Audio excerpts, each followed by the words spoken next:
Oi, gente, tudo bem com vocês? Bom, eu sou a professora Laura, de Química, e hoje a gente tá aqui para fazer uma revisão. Presta atenção no que eu tô falando, hein?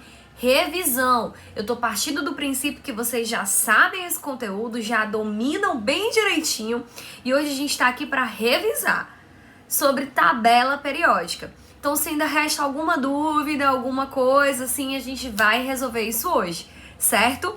Também tô aqui para passar algumas dicas, alguns bizus para vocês. Vamos lá? Pessoal, antes de começar tudo, eu preciso fazer um breve resumo sobre tabela periódica e como ela foi construída. Galera, desde muito tempo havia a necessidade de organizar os elementos químicos e alguns cientistas tentaram fazer isso da melhor maneira possível.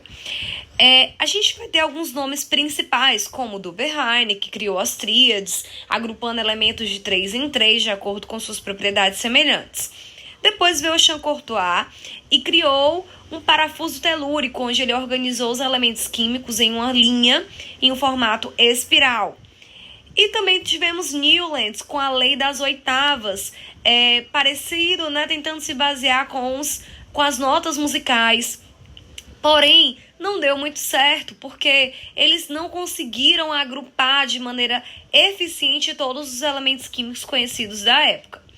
Até que veio um cientista chamado Mendeleev e construiu uma tabela organizando cada coluna elementos com propriedades semelhantes. E além disso, os espaços que ficaram vazios na tabela, ele ainda deixou as características dos elementos que ainda iriam ser descobertos.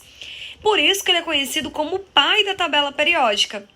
Só que Mendeleev, ele agrupou os elementos, organizou em ordem crescente de massa. E anos mais tarde, Moseley disse que tinha alguns elementos que tinham a mesma massa, ou seja, que eram isóbaros, que o ideal seria organizar esses elementos por ordem crescente de número atômico. E assim foi feito, que é como temos a tabela atual hoje. Bom, gente, então a tabela periódica atual, ela é dividida em linhas e colunas, é uma tabela, óbvio. São 18 colunas e 7 linhas. O que a gente tem que lembrar as colunas são chamadas de grupos ou famílias e as linhas são chamadas de períodos ou séries. A tabela ela vai em ordem crescente de número atômico, não esqueçam disso, ok? Outro detalhe que a gente precisa também saber é que antigamente tinha uma divisão da tabela em parte A e parte B. A parte A é o que hoje a gente conhece como grupos 1, 2, 13, 14, 15, 16, 17, 18. E a parte B são os grupos que vai do 3 ao 12, tá certo? Atualmente essa divisão não existe mais. O que existe é a parte A gente chama de elementos representativos e a parte B, elementos de transição, ok? Então vamos lá recapitular aqui uma coisa.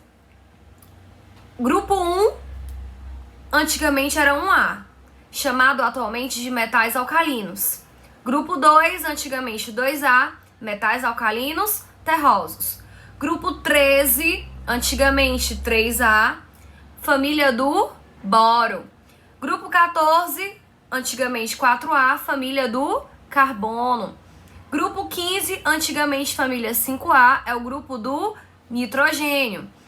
Grupo 16, antigamente 6A, calcogênios. 17, antigamente 7A, halogênios. Grupo 18, antigamente 8A, grupo dos gases nobres. Lembraram? Bom, gente, como é que a gente localiza qualquer elemento químico? Vamos lembrar? Sempre por meio da distribuição eletrônica. Combinado? Então vamos lá. Os elementos representativos, que antigamente era a parte A da tabela periódica, eles ou terminam o subnível em S ou P na distribuição eletrônica. Então terminou em S ou P, já sabe que é representativo, ok? Beleza. Gente, primeiro passo que a gente tem que fazer é a distribuição eletrônica. Sempre. Para quê? Para descobrir qual é a camada de valência. Segundo passo, a camada de valência vai representar o período, a linha que esse elemento tá. Terceiro passo, como é que acha o grupo? O grupo vai ser a soma de todos os elétrons da camada de valência, ok? Vamos lá então comigo. Primeiro exemplo que nós temos aqui embaixo é o Na. Na distribuição do Na eu tenho 1s2, 2s2, 2p6, 3s1. Camada de valência, 3. Então o 3 vai ser o período, perfeito? Período é o 3. Para achar o grupo, eu somo todos os elétrons. Grupo 1, por quê? Porque tem só um elétron, 3s1, ok? Gente, se a soma dos elétrons der 1 ou 2, beleza. Grupo 1, metais alcalinos, e grupo 2, metais alcalinos terrosos. De 3 em diante, eu vou dar uma dica para vocês. É só vocês pegarem e somarem 10. Deu 3, soma mais 10, qual é o grupo? 13. Deu 4, soma mais 10, qual é o grupo? 14. Exemplo, olha agora o último exemplo que eu coloquei, enxofre. Distribuição, 1s2, 2s2, 2p6, 3s2, 3p4. Então, qual é a camada de valência? A última, a 3. O período é o 3. E para achar o grupo, o que eu faço? Somo os elétrons. 3s2, 3p4, 2 mais 4, 6. É porque antigamente era chamado de 6A. Para achar o agora, você soma 10. 6 mais 10, grupo o quê? 16. Bom, gente, agora os elementos de transição. Eles vão terminar com subnível D ou F. D a gente chama de transição externa.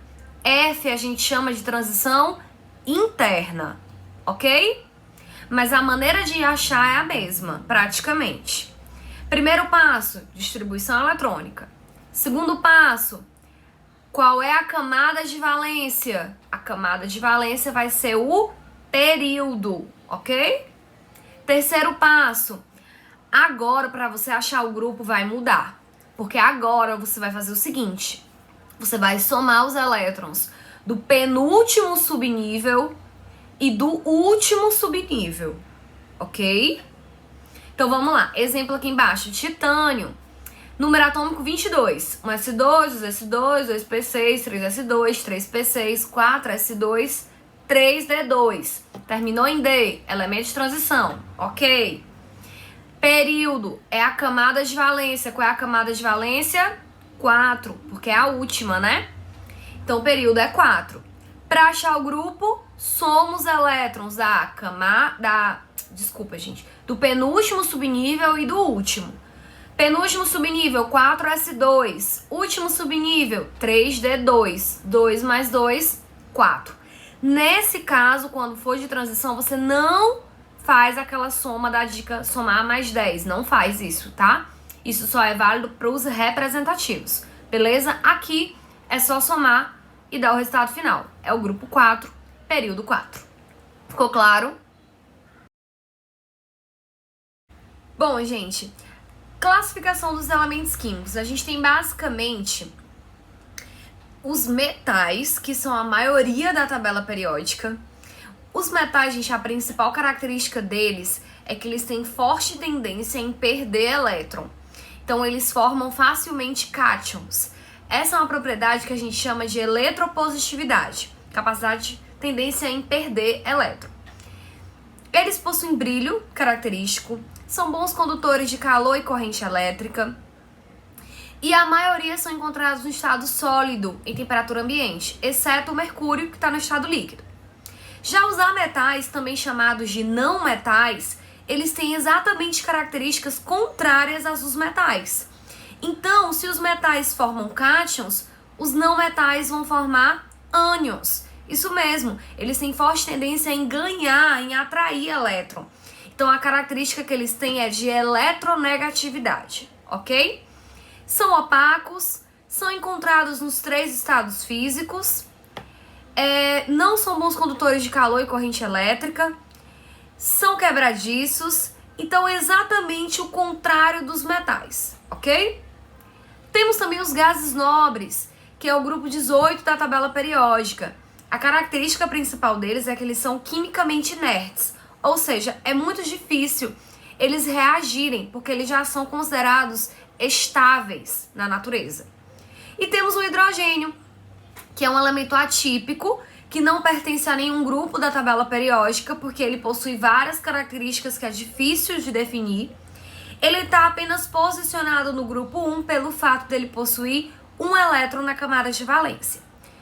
Bom, gente, essa foi nossa revisão de tabela periódica. Espero que tenha ficado claro para todos vocês. Qualquer dúvida, deixa aqui nos comentários que eu respondo para vocês, ok?